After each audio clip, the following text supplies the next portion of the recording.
This is K.M. Weiland, and you are listening to the Helping Writers Become Authors podcast.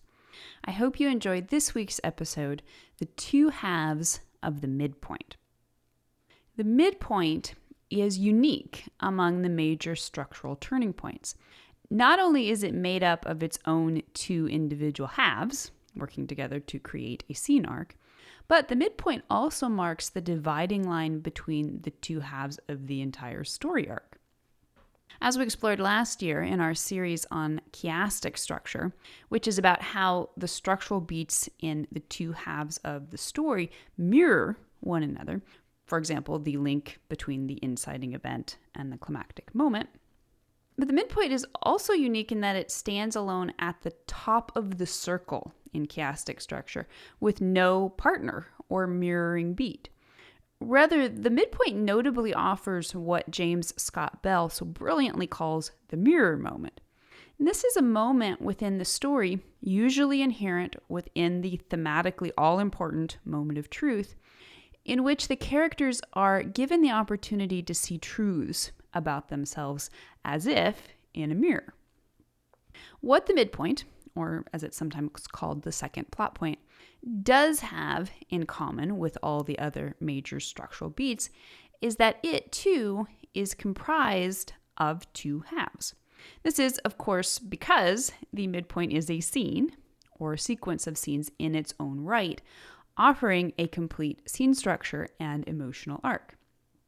In the previous two episodes, we started talking about how each of the major structural turning points is made up of two intrinsic parts, which together serve to reverse the value of the scene by moving the character through some progression of goal to disaster. In all the beats, both halves are important for properly turning the plot. The beats we are exploring in this series are the inciting event, the first plot point, the midpoint or second plot point, which is what we're talking about today, and the third plot point and climactic moment. So what is the midpoint? As the centerpiece of the entire story, the midpoint in many ways encapsulates the entire point of the story. Plot, character arc, and theme all coincide here, more obviously even than usual, to provide the protagonist with at least the opportunity to see the world in a different and potentially more functional way than previously. Depending on what the character realizes and accepts at the midpoint, he should be able to use this new knowledge to move onward more effectively toward the plot goal. This is why the midpoint structurally marks the transition from the quote-unquote reaction of the first half of the second act, in which the character lacked sufficient understanding to combat the obstacles of the antagonistic force, and moving on to the quote-unquote action of the second half of the second act, in which the character uses the midpoint's revelations to aid in a more proactive approach to avoiding or defeating the antagonistic force and gaining the plot goal. Although the story goes on, and the conflict will not be definitively decided until the climactic moment, the midpoint is really the moment that determines the protagonist's fate. Whether or not the character gets it in the midpoint, and particularly in the moment of truth, which we'll talk about, this will determine whether or not the resources for a climactic victory will be available come the end. Now, if your story is a mountain, then your midpoint is the peak. When your protagonist reaches the midpoint, she will stand with one foot on either side of the peak. In other words, the first half of the midpoint takes place in the first half of the story, and the second half of the midpoint in the second half of the story. Like the first plot point, it can be viewed as a doorway through which the character must step. As such, since we know the first half of the story features the protagonist in that reactive mode, and the second half features an active mode, we can know these two halves must also define the midpoint itself. The midpoint is usually a major set piece scene in some way. In an action story, it will probably be a battle or some such. In a more relational story, it may be a dramatic confrontation, perhaps brought on by the revelation of a personal secret. The protagonist will enter this set piece scene lacking some crucial bit of information, which currently renders him reactive. He is trying in some way to score a major victory here, but because he lacks all the necessary information, even his greatest display of initiative ultimately remains reactive. But the midpoint itself will change all that by offering crucial new insights and information. Even though the midpoint itself may be a categorical defeat for the protagonist, the information gained here means she can now sally forth into the second half of the story much better equipped to score victories in the future. So what are the two halves of the midpoint? Intrinsically, they represent a coming together of the external and internal conflicts and how each influences the success or failure of the other. So the first half of the midpoint is a plot revelation. The second half is that of the thematic moment of truth. In short, the first half offers paradigm-shifting new information, while the second half is about the new internal understandings that arise from this information. The character not only learns something in the outer world, but also discovers new knowledge within himself. So let's take a closer look at the two halves, starting with the plot revelation. In plot-driven stories, the plot revelation will take center stage at the midpoint. Sometimes it will even appear that the plot revelation is the moment of truth. And indeed, this may sometimes be the case, although only in stories that feature little to no character development or arc. It is also true that because the subsequent moment of truth is caused by the plot revelation, the two are intrinsically linked, sometimes to the point that they can seem like one and the same. However, from a structural and technical point of view, it is valuable to see their separate cause-effect, push-pull relationship. Specifically, the plot revelation is information the protagonist learns about the external plot. This information may be told through dialogue, but due to the dramatic nature of the midpoint, it is just as often information that is dramatized. For example, a wife may walk in on her husband having an affair.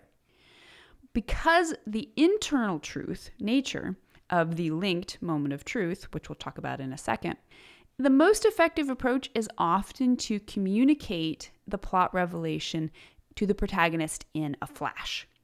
It lands in a way that is less about teaching the protagonist something new, although it certainly can, and more about uncovering the inner truth that has slowly been consolidating for the protagonist over the course of her character arc so far. Put another way, even if the events of the midpoint are utterly unexpected and shocking, they still feel like a sensible progression. From a craft point of view, foreshadowing in the first half of the story is, of course, the vital ingredient to conveying this feeling to readers. Basically, the plot revelation's main job is providing the protagonist with the single most important bit of information about why his attempts to gain the plot goal have so far been less than effective. After all, he's been trying all this time. Why doesn't he have it by now? The plot revelation shows him what is holding him back. If he's a scientist, this may be a mistake in his calculations. If he's trying to make a relationship work, it may be his own and his love interest's intrinsic fears of vulnerability, intimacy, and commitment.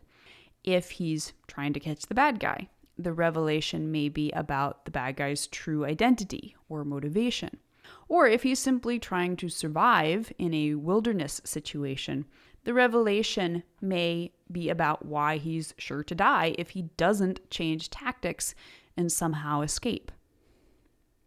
The possibilities are vast and varied, Although the new information must be dramatic enough to turn the plot, the revelation itself can be conveyed with relative subtlety.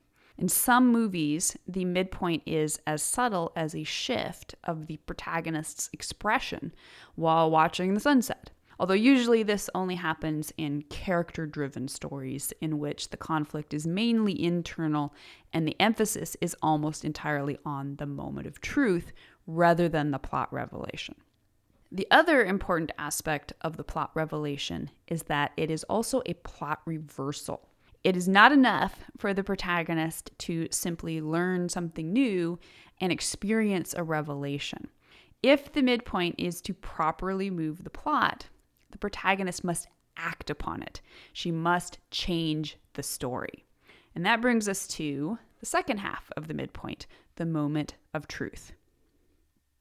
If the plot revelation is something that essentially happens to or is given to the protagonist, the subsequent moment of truth is about the protagonist then taking ownership of that information and using it to manifest a significant change of perspective. In contrast to the plot revelation, which is about the external conflict, the moment of truth is specifically about the inner conflict, and therefore is more representative of progressive change in the character arc and theme. Up to this point, the protagonist will have been operating from a less and less effective lie-based mindset, in which he holds to some fundamental and increasingly dysfunctional misinformation about reality. Practically, this lie is what has ultimately caused him to be less than successful in the outer plot, even though the lie itself is not the specific information he learned in the plot revelation about how to defeat the antagonist. However, his semi-failures up to this point in the plot have been teaching him a new and counteractive truth.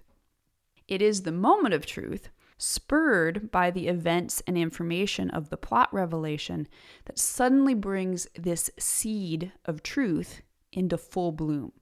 The character not only learns something important about where she is going wrong in the outer conflict, but she also recognizes, at least implicitly, the limited personal perspective that has ultimately led her to make these external mistakes. If the character accepts this new perspective, as she will in a positive change arc, she will be able to move forward into more and more successful interactions with the external world. However, this is only the midpoint of the story. There is plenty of plot and character arc left to happen. So, although the character here realizes the essential truth of his story, he does not yet realize or find himself capable of completely rejecting his previous misconception or lie. And so his evolution will continue in the second half of the story until the third act, when he finally realizes that the truth cannot be fully effective unless he is also willing to entirely reject the lie. In short, to die to the lie and be reborn in the truth, which is a painful process that should never be taken for granted, even with comparatively small perspective shifts. Together, the plot revelation and the moment of truth provide the necessary cause and effect to create massive change within the midpoint. They also work in tandem to beautifully unify plot, character, and theme into a cohesive whole. If you can make sure the midpoint of your story features both of its important halves, you can be sure you're taking full advantage of its deep potential for elevating your entire story. So stay tuned. Next week, we will take a look at the two halves of the third plot point, the false victory and the low moment. And in the meantime, I hope you'll stop by the site and tell me your opinion. Can you identify both the plot revelation and the moment of truth in your story? If you'd like to be part of the word player community over on my site and join in the conversation on this subject, be sure to stop by the website at helpingwritersbecomeauthors.com. You can always find a transcript of the most recent podcast and add your voice to the discussion by visiting the first post on the site's homepage. And don't forget that if you're looking for an older post, you can always find those by putting the podcast title in the search field at the top of the right-hand column. If you enjoyed this podcast, you can subscribe on Apple Podcast, Spotify, and Amazon Music, or whatever your favorite podcast platform may be. And if you'd like to do something to support helping writers become authors, it always means a ton if you're able to leave just a quick rating or review on your site of choice. Also, many thanks, as always, to those who support my work on Patreon. Your patronage helps make helping writers become authors, and it's many resources available to writers everywhere. If you're interested in becoming a patron, you can find out more at patreon.com/kmweiland. Thank you so much for listening to the Helping Writers Become Authors podcast, and be sure to check back again next week.